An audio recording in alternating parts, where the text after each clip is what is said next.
Hajar.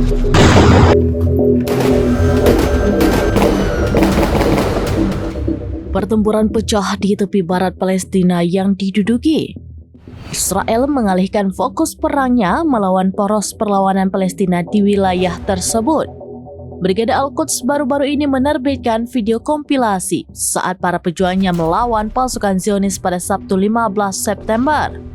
Dalam klip awal memperlihatkan adegan pertempuran sengit oleh mujahidin Brigade Yerusalem di tepi barat tersebut. Pejuang menargetkan jeep militer dengan alat peledak hingga bentrok dari jarak nol dengan pasukan infanteri Zionis yang berjalan kaki. Selain itu juga menargetkan kendaraan militer dan bulldozer militer menggunakan peluru dan alat peledak.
Download Tribun X sekarang, menghadirkan lokal menjadi Indonesia.